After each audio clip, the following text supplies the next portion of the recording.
ஜெபம் செய்வோம். அல்லேலூயா. கர்த்தருடைய நாமத்தை துதியுங்கள்.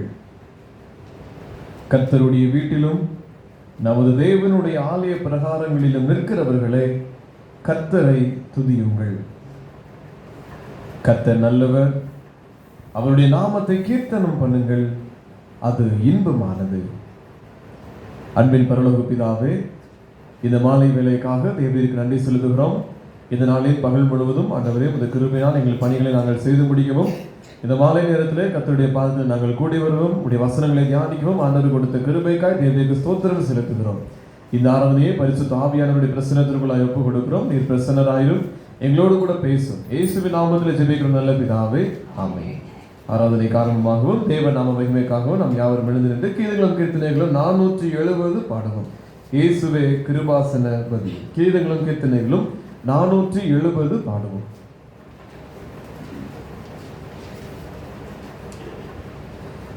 இயேசுவே கிருபாசன பதியே, கெட்ட இழிஞன் என்னை மீட்டருள். இயேசுவே கிருபாசன பதியே, காசினியில் உன்னை அன்றி தாசன் என காதரவு கண்டிலை சருவவல்ல மண்டலாதிபான். நேசமாய் ஏழைக்கு இறங்கி மோசமனுகாது காத்து நித்தனை என்னை திருத்தி வைத்தருள் புத்தி வருத்தி. இயேசுவே கிருபாசன பதியே, பேயுடை சீரையதிலும் காயவினை கேடதிலும் பின்னமாக சிக்கொண்டது கண்மியாயினேன். தீயரை மீட்கும் பொருளாய் நேயம் முற்று தீரம் விட்ட தேவனை என்னை கண்ணோக்கி தீவினை அனைத்தும் நீக்கி. இயேசுவே கிருபாசன பதியே, சீரைப்படுத்தினவற்றை சீரையாக்கி விட்ட அதி தீரமுள்ள எங்கள் உபகார வல்லனே. கூரை ஏதுணை அண்டிலோ கிரைவாயனை ரதிக்கும் குற்றங்கள் அறவே தீர்த்து முற்றும் மூடிய கண் பார்த்து. இயேசுவே கிருபாசன பதியே, பொல்லா உலகம் அதில் நல்லா எவரும் இல்லை. புண்ணியனே உன் சரணம் நன்னி அண்டினே. எல்லாருக்கும் எல்லாம் நீ அல்லோ எனக்கு உதவி. இந்நாள் அருள் புரிந்து உன்னாவியை சொரிந்து. இயேசுவே கிருபாசன பதியே, கெட்ட இழிஞன் என்னை மீட்டருள். இயேசுவே கிருபாசன பதியே. லித்தானியா பிரார்த்தனை.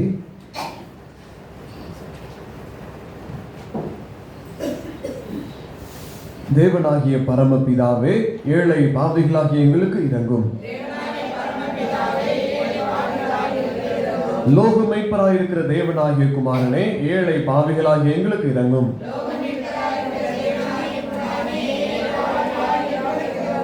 பிதாவிலும் குமாரனிலும் நின்று புறப்படுகிற தேவனாகிய பரிசுத்த ஆவியே, ஏழை பாவிகளாகிய எங்களுக்கு இரங்கும்.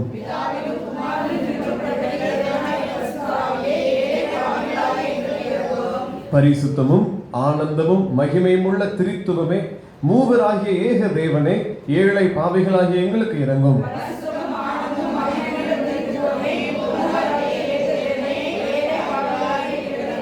கர்த்தாவே, எங்கள் குற்றங்களையும் எங்கள் முன்னோர் குற்றங்களையும் நினையாதையும், எங்கள் பாவங்களுக்கு தக்க தண்டனை செய்யாதையும். தயவுள்ள கர்த்தாவே, எங்களுக்கு இறங்கி பொறுத்தருளும்.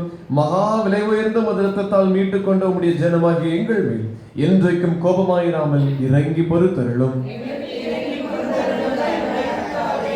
சகல தீமையிலும் ஆபத்திலும் நின்றும், பாவத்திலும் பிசாசின் தந்திரங்களிலும் விரோதங்களிலும் நின்றும், உம்முடைய கோபத்திலும் நித்திய ஆக்கினையிலும் நின்றும் இருதய குருட்டாட்டத்தில் நின்றும், அகந்தையிலும் வீண் பெருமையிலும் மாயத்திலும் நின்றும், பொறாமையிலும் பகையிலும் வர்மத்திலும் சகலவித அன்பு தாழ்ச்சியிலும் நின்றும், விபச்சாரத்திலும் மரணத்துக்கு ஏதுவான மற்ற எல்லா பாவத்திலும் நின்றும், உலகத்தினாலும் மாம்சத்தினாலும் பிசாசினாலும் வருகிற சகல வஞ்சகங்களிலும் நின்றும், இடியிலும் பெருங்காற்றிலும் நின்றும், பெருவாரி விஷ வியாதிகளிலும் பஞ்சத்திலும் நின்றும், யுத்தத்திலும் கொலையிலும் சடுதியில் வரும் மரணத்திலும் நின்றும், சகலவித கலகத்திலும் அதிகாரிகளுக்கு விரோதமான கட்டுப்பாட்டிலும் தாய் நாட்டு துரோகத்திலும் நின்றும், சகலவித பொய் போதகத்திலும் வேத புரட்டலிலும் சபை பிரிவினையிலும் நின்றும், இருதய கடினத்திலும் உமது வசனத்தையும் கற்பனையையும் அசட்டை பண்ணும் துணிவிலும் நின்றும், தேவரீருடைய பரிசுத்த மனுடாவதார ரகசியத்தின் நிமித்தமும் உமது பரிசுத்த பிறப்பு விருத்த சேதனத்தின் நிமித்தமும் உமது ஞான ஸ்நானம் உபவாசம் சோதனையின் நிமித்தமும்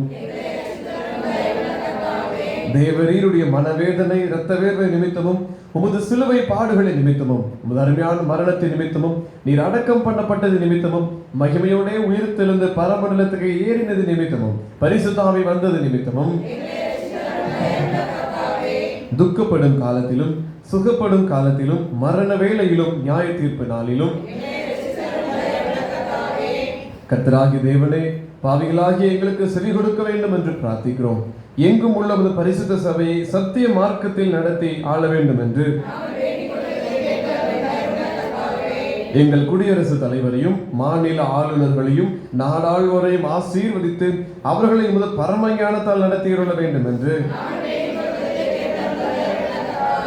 சிறந்த உறுதியான அஸ்திபாரங்களின் மேல் அமையும் முயற்சிகளால் எல்லா காரியங்களும் ஒழுங்காய் வகுக்கப்பட்டு நிலை பெற்றோங்கும்படி பாராளுமன்றத்தையும் சட்ட சபைகளின் வேலைகளையும் நீர் ஆண்டு நடத்தி ஆசீர்வதித்திட வேண்டும் என்று நீதிபதிகளையும் அலுவலர்களையும் வழி நடத்தி அவர்கள் நீதியை நடப்பிக்கவும் சத்தியத்தை பரிபாலனம் பண்ணவும் கிருபையுள்ள வேண்டும் என்று அலுவலர்கள் எல்லாருக்கும் ஞானத்தையும் தெளிந்த அறிவையும் ஏக சிந்தையையும் அருளி செய்ய வேண்டும் என்று எங்கள் தேசத்தை எல்லா மோசங்களிலும் விக்கினங்களிலும் தற்காத்து நிலத்திலும் நீரிலும் ஆகாயத்திலும் தற்பாதுகாப்புக்கென்று நியமிக்கப்பட்டிருக்கும் படைகளை பாதுகாத்தருள வேண்டும் என்று பேராயர்கள் ஆயர்கள் உதவி ஆயர்கள் யாவருக்கும் வசனத்தை பற்றிய மெய் அறிவாகிய பிரகாசத்தை அளித்து அவர்கள் பிரசங்கத்தினாலும் நடக்கையினாலும் அவ்வசனத்தை தகுதியாய் பிரசித்தம் செய்து காண்பிக்கும்படி கிருபை செய்ய வேண்டும் என்று உம்முடைய ஜனங்கள் எல்லாரையும் ஆசீர்வதித்து காப்பாற்ற வேண்டும் என்று எல்லா நாடுகளுக்கும் ஒருமையையும் சமாதானத்தையும் ஒரே சிந்தையையும் அருளச் செய்ய வேண்டும் என்று நாங்கள் உம்மில் அன்பு கூர்ந்து உமக்கு பயந்து உமது கற்பனைகளின்படி ஜாக்கிரதையாய் நடக்க எங்களுக்கு நல்மனதை கொடுக்க வேண்டும் என்று உம்முடைய ஜனங்கள் எல்லாரும் உமது வசனத்தை சாந்தமாய் கேட்டு அன்புடனே உட்கொண்டு ஆவியின் கனிகளை கொடுக்கும்படி கிருபையை அதிகமாய் தந்தருள வேண்டும் என்று வழி தப்பி மோசம் போன யாவரையும் சத்திய வழியில் திருப்ப வேண்டும் என்று நிற்கிறவர்களை பலப்படுத்தி மன ஊக்கம் இல்லாதவர்களை தேற்றி ஆதரித்து விழுந்தவர்களை கை தூக்கி கடைசியில் சாத்தானியங்கள் கால்களின் கீழே நசுக்கி போட வேண்டும் என்று மோசத்திலும் வறுமையிலும் துன்பத்திலும் அகப்பட்ட யாவருக்கும் சகாயத்தையும் ஆறுதலையும் செய்ய வேண்டும் என்று நிலத்திலும் நீரிலும் ஆகாயத்திலும் பயணம் செய்கிற யாவரையும் பிரசவ வேதனைப்படுகிற பெண்கள் எல்லாரையும் சகல வியாதிக்காரரையும் குழந்தைகளையும் காப்பாற்றி காவலில் அடைபட்டவர்கள் சிறைப்பட்டவர்கள் யாவருக்கும் இரக்கம் செய்ய வேண்டும் என்று தாய் தந்தை இல்லா பிள்ளைகளையும் கைம்பெண்களையும் திக்கற்றவர்கள் ஒடுக்கப்பட்டவர்கள் அனைவரையும் காத்து பராமரிக்க வேண்டும் என்று எல்லா மனுஷருக்கும் இரக்கம் செய்ய வேண்டும் என்று எங்களை பகைக்கிறவர்களுக்கும் துன்பப்படுத்துகிறவர்களுக்கும் அவதூறு பண்ணுகிறவர்களுக்கும் மன்னித்து அவர்கள் இருதயத்தை திருப்ப வேண்டும் என்று பூமியின் நற்பலன்களை அதன் காலத்தில் நாங்கள் அனுபவிக்கும்படி அவைகளை எங்கள் உபயோகத்துக்காக தந்து காப்பாற்ற வேண்டும் என்று எங்களுக்கு மெய்யான மனம் திரும்புதலை தந்து எல்லா பாவங்களையும் அஜாக்கிரதையையும் அறியாமையையும் மன்னித்து ஒரு பரிசுத்த வசனத்தின்படி எங்கள் நடக்கையை சீர்படுத்துவதற்கு ஒரு பரிசுத்த ஆவியின் கிருபையை அருளி செய்ய வேண்டும் என்று தேவனுடைய குமாரனே நாங்கள் வேண்டிக் கொள்கிறதை கேட்டருளும். லோகத்தின் பாவங்களை சுமந்திருக்கிற தெய்வ ஆட்டுக்குட்டியே, லோகத்தின் பாவங்களை சுமந்திருக்கிற தெய்வ ஆட்டுக்குட்டியே, கிறிஸ்துவே கேட்டருளும். கர்த்தாவே எங்களுக்கு இறங்கும். கிறிஸ்துவே எங்களுக்கு இறங்கும். கர்த்தாவே எங்களுக்கு இறங்கும். கர்த்தருடைய ஜெபத்தை அவன் சேர்ந்து எடுப்போம். பரமண்டலங்களில் இருக்கிற எங்கள் பிதாவே, நாமம் பரிசுத்தப்படுவதாக.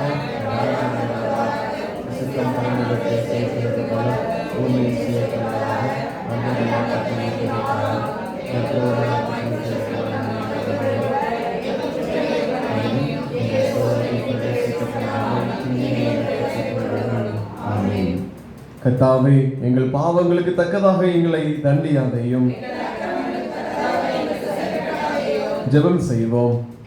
நொறுங்குண்ட இருதயத்தின் பெருமூச்சையும் துயரப்படுகிறவர்களின் விருப்பத்தையும் புறக்கணியாத தேவனே, இரக்கமுள்ள பிதாவே, இடுக்கண்களும் துன்பங்களும் எங்களை வருத்தும் போதெல்லாம் நாங்கள் உம்மை நோக்கி செய்யும் ஜெபங்களை கிருபையாய் கேட்டருளும். உமது அடியாராகிய நாங்கள் எந்த உபத்திரவங்களினாலும் சேதப்படாமல் உமது பரிசுத்த சபையில் எப்பொழுது உமக்கு ஸ்தோத்திரம் செலுத்தும்படியாக பிசாசும் மனிதரும் எங்களுக்கு விரோதமாக நடப்பிக்கும் உபாய தந்திரங்கள் யாவும் தேவரீருடைய தயவுள்ள விசாரணையினாலே அவமாய் போகும்படி எங்கள் கர்த்தராகிய இயேசு கிறிஸ்து நிமித்தம் கிருபை செய்தருளும்.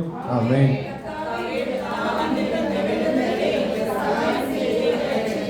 பராபரனே, எங்கள் பிதாக்கள் காலத்திலும் அவர்களுக்கு முந்தின பூர்வ காலத்திலும் தேவரீர் செய்த மகத்தான கிரியைகளை எங்கள் பிதாக்கள் அறிவிக்க எங்கள் காதுகளால் கேட்டோம்.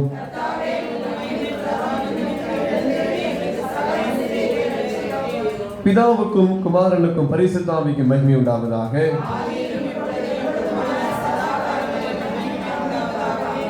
கிறிஸ்துவே, எங்கள் சத்துருக்களை விலக்கி எங்களை ரட்சியும். உருக்கமாய் எங்கள் மன விசாரங்களை பாரும். தயவாய் இரக்கத்துடன் எங்கள் ஜெபங்களை கேளும். கிறிஸ்துவே, இப்பொழுதும் எப்பொழுதும் செவி கொடுத்தருளும். கர்த்தாவே, உடைய இரக்கத்தை எங்களுக்கு காண்பியும். ஜெபம் செய்வோம். பிதாவே, எங்கள் பலவீனங்களை இரக்கமாய் நோக்கி பார்த்து நியாயமாய் எங்களுக்கு வர வேண்டிய தீங்குகள் எல்லாவற்றையும் உமது நாமத்துக்கு மகிமை உண்டாக விலக்கி எங்களுக்கு நேரிடும் எல்லா துன்பங்களிலும் நாங்கள் உமது இரக்கத்தை பூரணமாய் நம்பி பற்றிக் கொள்ளவும் உமக்கு கனமும் மகிமையும் உண்டாக எப்பொழுதும் மாசில்லாத பரிசுத்த நடக்கை உள்ளவர்களாய் உம்மை சேவிக்கவும் கிருபை செய்ய வேண்டும் என்று எங்கள் ஒரே மத்தியஸ்தரும் காரிய கர்த்தருமாகிய இயேசு கிறிஸ்துநாதரும் மூலமாய் மனத்தாழ்மையோடு வேண்டி கொள்கிறோம். ஆமென். சகல பரிசுத்த விருப்பங்களுக்கும் சகல நல்ல ஆலோசனைகளுக்கும் சகல நீதியான கிரியைகளுக்கும் காரணராகிய கடவுளே, உலகம் தரக்கூடாத சமாதானத்தையும் உதவியராக எங்களுக்கு தந்தருளும். நாங்கள் இந்த கற்பனைகளுக்கு கீழ்ப்படிந்து நடக்க மன உற்சாகம் உள்ளவர்களாக இருந்து சத்துரு பயம் இல்லாமல் உம்மாலே காக்கப்பட்டு ஆறுதலோடும் அமைதலோடும் எங்கள் ஜீவகாலத்தை போக்குவதற்கு எங்கள் இரட்சகராகிய இயேசு கிறிஸ்துவின் புண்ணியங்களின் நிமித்தம் கிருபை செய்தருளும். ஆமென். கர்த்தாவே, எங்கள் அந்தகாரம் நீங்க வெளிச்சம் தந்து இந்த ராத்திரியில் நேரிடும் சகல மோசங்களுக்கும் விக்கிரங்களுக்கும் இந்த மிகுந்த இரக்கத்தினால் எங்களை விலக்கி காக்க வேண்டும் என்று நம்முடைய ஒரே குமாரனும் எங்கள் இரட்சகருமாக இயேசு கிறிஸ்துவின் அன்பின் நிமித்தம் வேண்டிக் கொள்கிறோம். ஆமென். இத்தருணத்தில் ஒருமனப்பட்டு உம்மை நோக்கி எங்கள் பொதுவான விண்ணப்பங்களை செய்ய எங்கள் கிருபை அளித்து சர்வ வல்லமையுள்ள தேவனே, 2 பேராவது 3 பேராவது என் நாமத்தினாலே கூடி வரும் பொழுது அவர்கள் கேட்கிறவைகளை அருளி செய்வேன் என்று வாக்குறுதி இருக்கிறேன். கர்த்தாவே, உமது அடியாராகிய எங்களுக்கு வேண்டிய நன்மைகள் உண்டாக எங்கள் விருப்பங்களின் வேண்டுதல்களை இப்பொழுது நிறைவேற்றி இம்மையிலே உம்முடைய சத்தியத்தை அறிகிற அறிவையும் மறுமையிலே நித்திய ஜீவனையும் எங்களுக்கு கட்டளையிட்டார்களும். ஆமென். வாசிக்கும்படியாக தெரிந்து கொள்ளப்பட்ட வேத பகுதி லூக்கா எழுதின நற்செய்தி நூல் 20வது அதிகாரம் 9ஆம் வசனம் முதல் 16ஆம் வசனம் முடிய. லூக்கா 20வது அதிகாரம் 9ஆம் வசனம் முதல்.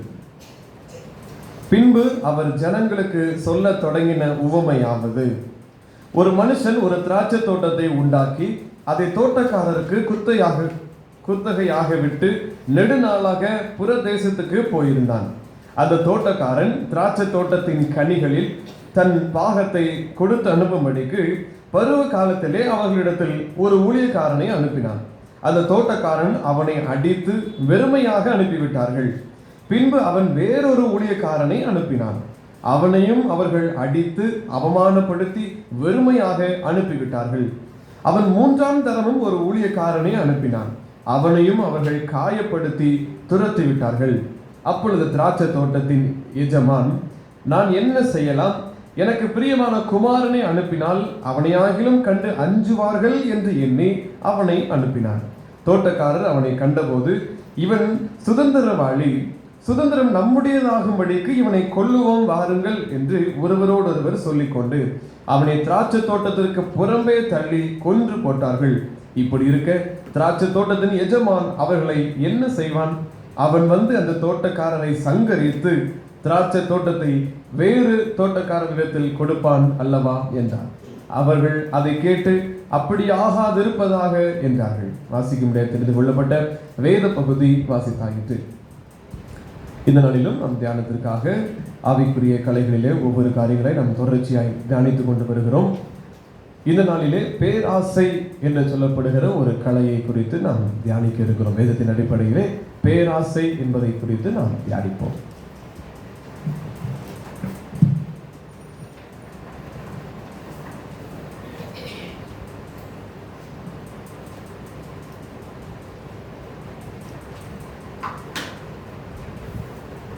ஆண்டவராகிய இயேசு கிறிஸ்துவின் நாமத்தினாலே உங்களை யாவரையும் மீண்டுமாக அன்போடு வாழ்த்துகிறேன். இந்த நாளிலும் நாம் ஆவிக்குரிய கலைகள் என்ற வரிசையிலே பேராசையை குறித்து நாம் சிறிது நேரம் சிந்திக்க இருக்கின்றோம். ஆசை வேறு, பேராசை வேறு. ஆசைப்படலாமா அப்படின்னா ஆசைப்படலாம். நீதிமொழிகள் 11ஆம் அதிகாரம் 23வது வசனத்தில் பாருங்கள். நீதிமொழிகள் 11:23. நீதிமான்களுடைய ஆசை நன்மையே, துன்மார்க்கருடைய நம்பிக்கையோ கோபாக்கினையாய் முடியும். நீதிமான்களுடைய ஆசை நன்மையே. அப்போ ஆசைப்படலாம், ஆனால் பேராசை நினைச்சக்கூடாது, படக்கூடாது. நம்மளுக்கு ஏதோ ஒரு வாகனம் வேணும், ஒரு 2 வீலர் வேணும்னு ஆசைப்படலாம். ஆனால் 4 வண்டி வேணும் அப்படின்னு ஆசைப்படக்கூடாது, பேராசையாக போயிடும். அப்படியானால் நம்ம ஆசைப்படுகின்ற நிலை வேற, பேராசைப்படுகின்ற நிலை வேறு. அப்போ பேராசை நம்மளை என்ன செய்கிறது? நம்முடைய ஆவிக்குரிய வாழ்க்கையை குறைத்து விடுகிறது. கலாத்தியர் 5ஆம் அதிகாரம் 24வது வசனத்தில் பாருங்கள். கலாத்தியர் 5:24.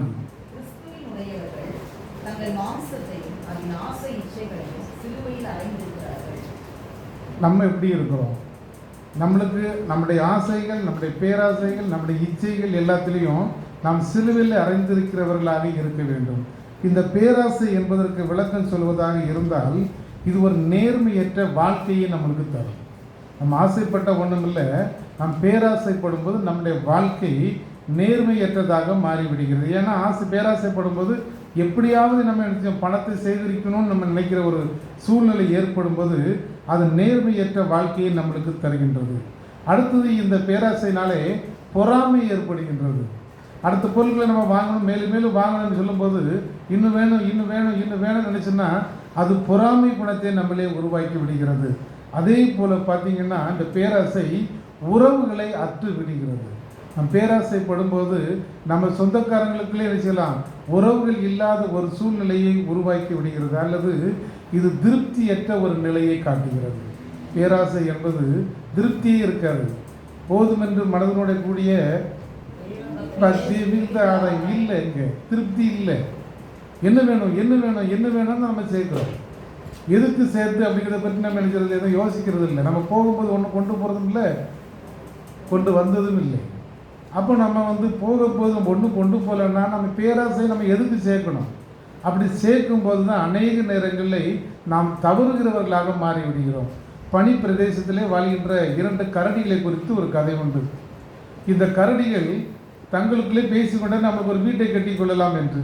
ஒரு கரடி என்ன செய்தது, எனக்கு ஒரு சின்ன வீட்டை நான் கட்டிக்கிட போகிறேன் அப்படின்னு சொல்லிட்டு அந்த பனியுடைய கட்டிகளெல்லாம் எடுத்துட்டு வந்து ஒரு சின்ன வீடை கட்டி அதில் உட்கார்ந்து கொண்டது. அடுத்த கரடி என்ன பார்த்தது, இவனோட பெரிய வீடு நம்ம கட்டணுமே அப்படின்னு சொல்லி பனிக்கட்டிகளை எடுத்து வந்து ஒரு பெரிய வீட்டை கட்டினது. அது பார்த்து ரொம்ப சந்தோஷம், இன்னொரு மாடி கட்டணும் அப்படின்னு ஆசைப்பட்டுச்சு. அடுத்தால ஒரு மாடி கட்டி முடிச்சாச்சு. 2வது மாடி கட்டுறதுக்கும் ஆசைப்பட்டுச்சு, 2வது மாடியும் கட்டியாச்சு. கட்டி முடிக்கவும் காற்று வந்தது. காற்று வந்த உடனே, காற்று வீச தொடங்கிய உடனே அந்த பனிக்கட்டி நினைச்சிட்டு கொஞ்சம் கொஞ்சமாக உருக ஆரம்பித்து அந்த வீடே இல்லாமல் போய்விட்டது. அப்படி இந்த முதல் கரடி சொல்லிச்சு, நீ ஆசைப்பட்ட இனிமேல் ஆசைப்பட்டிருந்தா பரவாயில்ல, நீ பேராசைப்பட்டு நீ செஞ்சுட்ட, மாடியாக கட்டிட்டு போன இப்போ எல்லாம் போச்சு, பயப்படாத, நீ என் கூட உடச்சி என் வீட்டில் வந்து உட்காந்துக்கன்னு சொல்லி அதை அழைத்து சென்றதான். அப்போ ஆசைப்படுறது வேற, பேராசைப்படுறது வேற. நிறைய காரியங்கள் நம்ம பார்த்துருப்போம். ஒரு முறை ரேடியஸ் அவர்களை வந்து ஒரு வீடை பிரதிஷ்டை பண்ணுவதற்காக ஒரு செல்வந்தர் வந்து அழைத்தார். ரேடியஸ் அவர்களை வந்து பிரதிஷ்டை பண்ணுவதற்காக போகிறாங்க.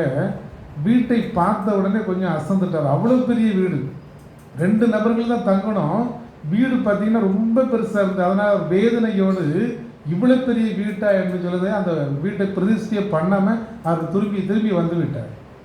நம்ம அளவுக்கு மேலே நம்ம நினைச்சிடும், நம்மளுக்கு வேணும் வேணும் வேணும்னு நம்ம நினைச்சிடும். என்ன வேணும் சேர்த்துட்டே போகும்போது அந்த பேராசை நம்மளுக்கு நினைச்சு சில நேரத்தில் அது நஷ்டத்திலே நம்மளை கொண்டு விடுவதாக இருக்கும். லூக்கா எழுதின சுவிசேஷம் 12ஆம் அதிகாரம் 15ஆம் வசனத்தில் பாருங்க. லூக்கா 12. அவர் அவர்களை நோக்கி, பொருளாசை குறித்து எச்சரிக்கையாய் இருங்கள். ஏனெனில் ஒருவனுக்கு எவ்வளவு திரளான ஆஸ்தி இருந்தாலும் அது அவனுக்கு ஜீவன் அல்ல என்றார். பொருளாசையை குறித்து எச்சரிக்கையாக இருங்கள். அது நம்மளுக்கு ஜீவன் இல்லை, அது ஒன்றும் இருக்காது. நம்ம நினைக்கிறோம் அதை வேணும் இது வேணும்னு ஆசைப்படுறோம், அது நம்மளை சேர்த்து வைத்து நம்மளுக்கு அதெல்லாம் ஒரு பயனும் இல்லை. 21ஆவது வசனத்தை அதிலே வாசிங்க. தேவனிடத்தில் ஐஸ்வர்யவாயிராமல் தனக்காகவே பொக்கிஷங்களை சேர்த்து வைக்கிறவன் இப்படியே இருக்கிறான் என்றார். தனக்காகவே இருக்கக்கூடாது, பொக்கிஷங்களை சேர்த்து வைக்கிறவர்களாக இருக்கக்கூடாது. நம்மளுக்கு என்ன வேணுமோ அதோடு நம்ம நிப்பாட்டி கொள்ள வேண்டுமே தவிர பேராசைப்படும்போது நம்மளுக்கு நிச்சயம் அது விமோசனத்தை கொண்டு வந்துவிடும். அதே போல் பிரசங்கி 5ஆம் அதிகாரம் 10வது வசனத்தில் பாருங்க. பிரசங்கி 5ஆம் அதிகாரம் 10வது வசனம். பணத்தினால் திருப்தி அடைவதில்லை, செல்வப்பிரியன் செல்வப்பெருக்கினால் திருப்தி அடைவதில்லை, இதுவும் மாயையே. பணப்பிரியன் பணத்தில் எவ்வளோ பணம் வந்தாலும் அவனுக்கு சந்தோஷமே இருக்காது. என்ன வேணும்னு நினைப்பான். அது செல்வந்தராக இருக்கட்டும் செல்வப்பிரியனாக இருக்கட்டும், என்ன வேணும்னு தான் நினைப்பான். அது அவன் திருப்தி அடைய போகிறதே கிடையாது. வேணும் வேணும் வேணும் வேணும்னு சொல்லி சேர்த்து வைத்து சில நேரம் நஷ்டத்தை இழந்து விடுகிறான். ஒரு வேடிக்கையான கதை ஒன்று கூட சொல்லுவது உண்டு. ஆண்டவர்கிட்ட போய் ஒருத்தர் வந்து, ஆண்டவரே எனக்கு கொஞ்சம் இடங்கள் வேணும் அப்படின்னு சொல்லிட்டு கேட்டிருக்காரு. ஆண்டவர் சொன்னார், நீ நடந்து போ, 2 நிமிஷம் நடந்து போ, உன்னையால் எவ்வளோ தூரத்துக்கு நடந்து போக முடியுமோ அவ்வளோ தூரத்துக்கு நீ செஞ்சுக்க, அந்த இடத்த உனக்கு வச்சுக்கன்னு சொல்லிட்டாங்க. இவன் பார்த்தான், இப்படி நம்ம சொல்லியாச்சுல, அதனால நினைக்கணும் வேகமாக நிறுத்தி எவ்வளோ தூரத்துக்கு நம்மளால் போக முடியுதோ அவ்வளோ தூரத்துக்கு போனால் அவ்வளோ இடமும் நம்மளுக்கு கிடைச்சி விடுவேன்னு சொல்லி வேகமாக போக ஆரம்பிச்சுன்னா கடைசியில் இவன் மயங்கி கீழே விழுந்துட்டான். அவனுக்கு ஒன்றுமே கிடைக்கல. ஆசை எப்படியாவது சேர்த்துடணும், எப்படியாவது வாங்கிடணும் ஆசைப்பட்டு கடைசியில் பாருங்கள் நஷ்டம்தான். அப்போ பேராசை என்கிறது இந்த கலை வந்து நம்மளுக்கு இருக்கவே கூடாது. இருந்தால் அது நம்ம வாழ்க்கையை எலும்புரிக்கு மாதிரி அழித்து விடும். அது நம்மளுக்கு வேண்டியதில்லை, நம்ம போதுங்கிறது போதும்.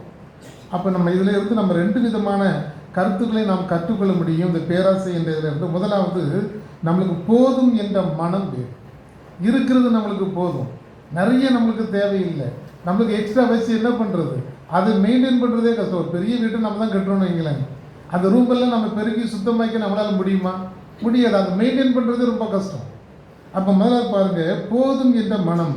1 தீமோத்தேயு 6ஆம் அதிகாரம் 6வது வசனத்தில் பாருங்கள். 1 தீமோத்தேயு 6ஆம் அதிகாரம் 6ஆம் வசனம். போதும் என்ற மனதுடனே கூடிய தேவ பக்தியே மிகுந்த ஆதாயம். போதும் என்ற மனதினுடைய கூடிய தேவ பக்தி. இருக்கிறது எனக்கு போதும், ஆண்டவர் எனக்கு என்ன கொடுத்துருக்காரோ அது போதும், அவ்வளோதான். அடுத்தவங்களை நம்ம பார்க்க வேண்டிய அவசியம் இல்லை. நம்மளுக்கு என்ன தேவையோ அதில் நேரத்தில் ஆண்டவர் நம்மளுக்கு தந்து கொண்டே தான் இருக்கிறார். நாளைக்கு தினத்தை குறித்து நம்ம நினைச்ச வேண்டியதில்லை, கவலைப்பட வேண்டியதில்லை. ஆண்டவர் அண்ணன் நாளுக்கு உரிய இதில் நம்மளுக்கு தந்துக்கிட்டு தான் இருக்கிறாரு. அதே அதிகாரத்தை 9வது வசனத்தில் பாருங்க. ஐஸ்வர்யங்களாக விரும்புகிறவர்கள் சோதனையிலும் கண்ணியிலும் மனுஷரை கேட்டிலும் அழிவிலும் அமிழ்கிற மதிகேடு சேதமுமான பலவித இச்சைகளிலும் விடுகிறார்கள். கொடுத்துருக்கீங்களா? அப்போ ஐஸ்வர்யம் நான் ஆகணும்னா பலவித பிரச்சனைகள் தான் என்னை சூழ்ந்து கொள்ளும். நம்ம நிறைய வேணும்னு ஆசைப்பட்டால் நம்ம குறுக்கு வழியில் தான் போவோம். பேராசைப்படும்போது நேர்மையான வழியில் போய் நாம் சம்பாத்தியம் பண்ணுவது கடினம்.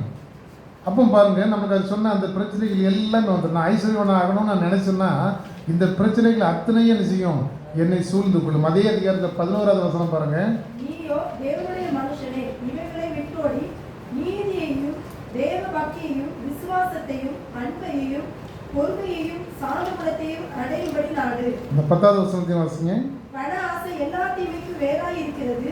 சிலர் அதை இச்சித்து விசுவாசத்தை விட்டு வலுவி அநேக வேதனைகளாலே தங்களை உருவம் குத்திக் கொண்டிருக்கிறார்கள். போதும், பண ஆசை எல்லாவற்றிற்கும் வேறாக இருக்கிறது. அதனால 11வது வசனத்தில் ஆண்டவர் சொல்லிக்கிறாரு, தேவ மனிதனே நீ இவைகளை விட்டு விலகி ஓடு, நிற்காத, நின்ன மாட்டிக்கிடுவோம், பேராசை படக்கூடாது. இதெல்லாம் சொல்றாங்க, ஐஸ்வர்யத்தில் சொல்லிட்டு நீ தேவ மனிதனே இதற்குலேருந்து செஞ்சு விலகி ஓடிவிடு, உனக்கு போதும் என்கிற அந்த மனம் போதும், இருக்கிறது நம்மளுக்கு போதும், இல்லாத ஒன்றுக்கு நம்ம ஆசைப்படவே கூடாது. அடுத்தவங்களுக்கு இருக்கு நம்மளுக்கு இல்லையேன்னு ஆசைப்படக்கூடாது. அதனால் அடுத்தவங்களுக்கு நம்ம இதில் பார்த்து நியூஸில் பார்க்கும்போது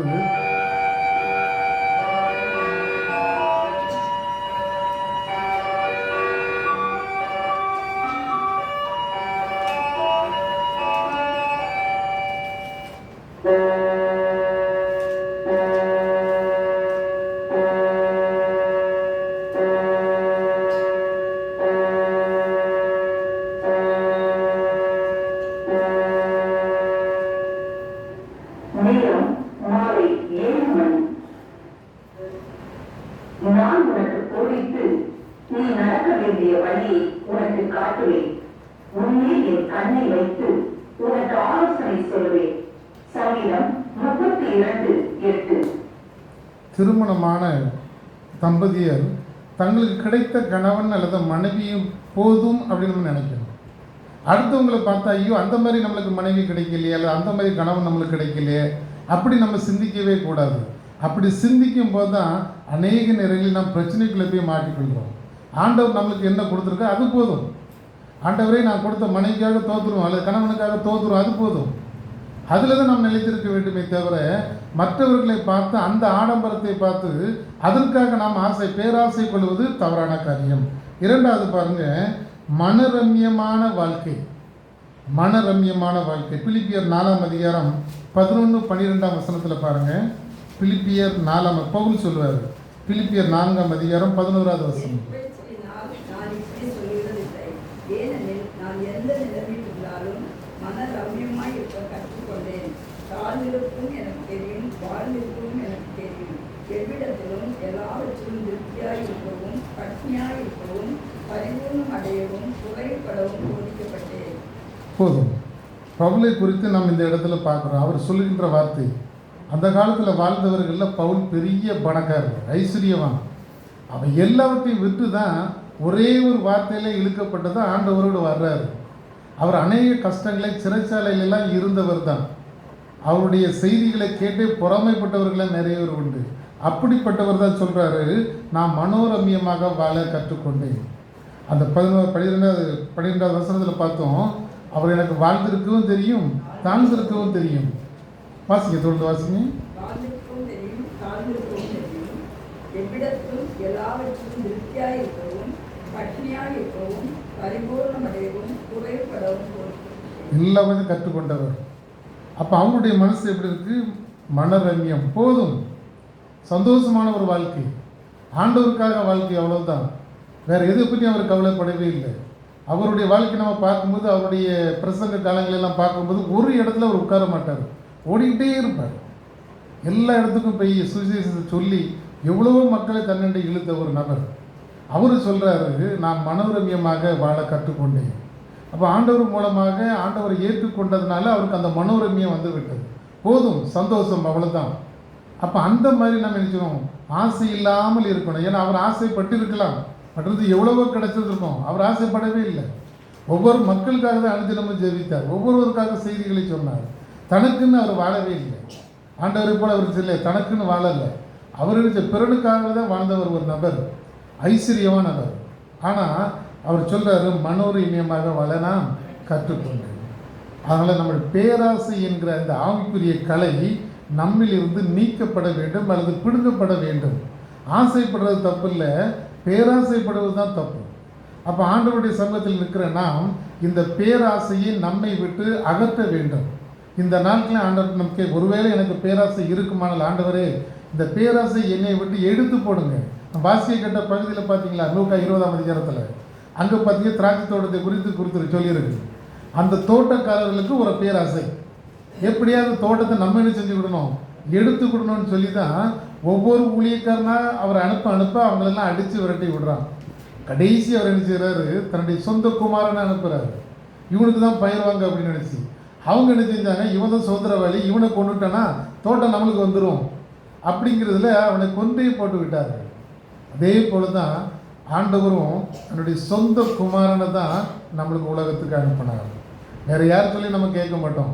அதனால பிதா என்ன பண்ணுறாரு, தன்னுடைய சொந்த குமாரனை நம்மளுக்காக உலகத்திற்கு அனுப்பி தந்தார். நாம் என்ன செஞ்சிட்டோம், அவரையே கொலை பண்ணிட்டோம், அவரே சிலுவையில் இறந்து விட்டோம். அப்போ நாம் எப்படிப்பட்டவர்களை யோசித்து பாருங்களேன். ஸோ அதனால் நம்ம என்ன செய்வோம், ஆண்டவர்கிட்ட நம்மளை தாழ்த்துவோம். ஆண்டவரே, இந்த பேராசை குணம் என்னிட்ட இருந்தால் இதை எடுத்து போடுங்க.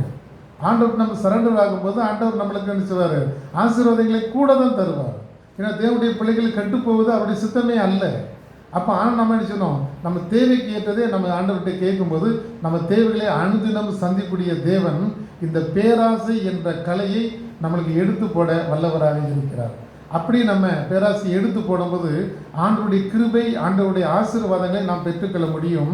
அப்படிப்பட்ட கிருபைகளை தேவன் தாமே நம் அனைவருக்கும் தருவாராக. ஆமென்.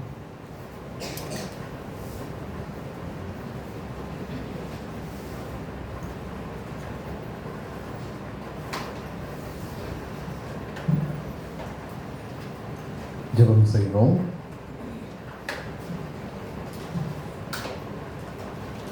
அன்பின் கர்த்தாவே, இந்த நாளிலும் நாங்கள் தியானித்த இந்த தியானத்தின் பிரகாரமாக உலகத்தின் காரியங்களை குறித்து ஆண்டவரே அநேக ஆசைகள் பேராசைகளாய் எங்களுக்குள் ஆண்டவரே மாறி இருக்கிறது. அநேக காரியங்களை குறித்து இன்னும் கொஞ்சம் வேண்டும், இன்னும் கொஞ்சம் சேகரிக்க வேண்டும், இது இன்னும் கொஞ்சம் வாங்கினால் நல்லா இருக்கும் என்று சொல்லி ஆண்டவரே அநேக காரியங்களை நாங்கள் ஆண்டவரே நாடி ஓடுகிறதை நாங்கள் பார்க்கிறோம். உலகத்தில் உள்ளவைகளிலும் அன்பு கோராதிருங்கள் என்று சொல்லியிருக்கிறீர்கள் ஆண்டவரே. அதே போல நாங்கள் இந்த உலகத்தின் காரியங்களை சார்ந்து பேராசைகளை நாங்கள் சிக்கிக் கொள்ளாதபடி இருக்க கர்த்தர் கிருபை செய்வீராக. இதனாலே ஆண்டவரே நாங்கள் அநேக காரியங்களை இழந்து போகிறோம், அநேக ஆசீர்வாதங்களை நாங்கள் இழந்து போகிறோம். நல்ல குணங்களை தருவீராக, போதும் என்கிற மனதை எங்கள் ஒவ்வொருவருக்கும் தருவீராக. நாங்கள் எப்படிப்பட்ட ஒரு நிலையில் இருந்தாலும் கர்த்தர் எங்களோடு கூட இருக்கிறேன். எங்கள் குறைவை நிறைவாய் மாற்றுகிற தேவன் எங்களோடு கூட இருக்கிறேன். ஆகவே போதும் என்கிற மனதை எங்களுக்குள் தருவீராக. இது போதும், இந்த வாழ்க்கை போதும், கர்த்தர் கொடுத்துக்க இந்த சுகம் போதும், இவ்வளவு நன்மைகள் போதும், இனியும் கர்த்தர் நடத்துவார் என்று சொல்லி ஆண்டவரை இருக்கிற நன்மைகளுக்காக கர்த்தரை ஸ்தோத்தரித்து போதும் என்கிற மனதோடு நாங்கள் செயல்பட கர்த்தர் கிருபை செய்வீராக. இருக்கிற காரியங்களை வைத்து மனரம்யமாய் நாங்கள் வாழ ஆண்டவர் கிருபை செய்யுங்க. எனக்கு மாத்திரம் இது கிடைக்கவில்லை, எங்களுக்கு மாத்திரம் இன்னும் இது வரவில்லையே என்றெல்லாம் சொல்லி அநேக காரியங்கள் நாங்கள் ஆண்டவரை ஒத்து பார்த்து அநேக வேலைகளில் நாங்கள் ஆண்டவரை புலம்பிக் கொண்டிருக்கிறோம். அதனால் எங்களுக்கு அநேக பாவங்கள் வருகிறது, எரிச்சல், பொறாமை, இப்படி அநேக குணங்கள் எங்களுக்குள் வந்து விடுகிறது. ஆண்டவரை இருக்கிறது போதும், கர்த்தர் நடத்துமாறு என்று மனரம்யமாய் நாங்கள் வாழத்தக்க கர்த்தர் கிருபை செய்துள்ள வேண்டும் என்பதை நாங்கள் ஜெபிக்கிறோம். பேராசை எங்களுக்கு முற்றிலுமாய் எடுத்து போடுவீராக. அந்த ஆசை ஆண்டவரை எல்லா தீமைக்கும் வேறாக மாறக்கூடாதபடிக்கு ஆண்டவரை எங்களுக்கு அவைகள் எல்லாம் நீக்கி போடுவீராக. எங்கள் தேவ சமூகத்தில் ஒப்பு கொடுக்கணும், எங்களை கழுவி பரிசுத்தப்படுத்துங்க, தகுதிப்படுத்துங்க, என்றென்றும் நம்முடைய பிள்ளைகளை நாங்கள் வாழ்ந்து காட்ட ஆண்டவரே கிருபை செய்வீராக. தேவ ராஜ்யத்தின் உடன் பங்காளிகளை நாங்கள் மாறுவதற்கு இந்த ஆவிக்குரிய கலைகள் எங்களிடத்தில் அற்று போகப்பட வேண்டும். கலைகள் நிறைந்தவர்களை ஆண்டவரே ராஜ்யத்துக்குள் நாங்கள் பிரவேசிக்க முடியாது. பாவ கரைகளோடு ஆண்டவரே நாங்கள் ராஜ்யத்துக்குள் பிரவேசிக்க முடியாது. இவை எல்லாவற்றும் இந்த நாட்களிலே நாங்கள் தேவ சமூகத்தில் தாழ்த்தி எங்களோடு இந்த காரியங்கள் இருக்குமானால் அறிக்கை செய்து விட்டு விடுவதற்கு தேவரீர் எங்களுக்கு இரக்கம் பாராட்டுவீராக. உடைய கரங்களை எங்கள் ஒவ்வொரு ஒப்பு கொடுக்கிறோம். உமக்கே மகிமை உண்டாகட்டும், உங்களை தாழ்த்தி தருகிறோம். நீ தொடர்ந்து வழி நடத்துவீராக. தேவ பிரசனம் நிறைவேறி முழுவதும் எங்களோடு கூட இருக்கட்டும். சொப்பனங்களும் தரிசனங்களும் எங்களோடு கூட இடைபடுவீராக. உமக்கே ஆண்டவரே மகிமை உண்டாகட்டும், எங்களை ஒப்பு கொடுக்கிறோம். இயேசு கிறிஸ்துவின் நாமத்தில் ஜெபிக்கிறோம் நல்ல பிதாவே, ஆமென். நம்முடைய கர்த்தராகிய இயேசு கிறிஸ்துவினுடைய கிருபையும் பிதாவாகிய தேவனுடைய அன்பும் பரிசுத்த ஆவியானவருடைய ஐக்கியமும் நம் அனைவரோடும் கூட இப்போதைக்கும் இருப்பதாக. ஆமென்.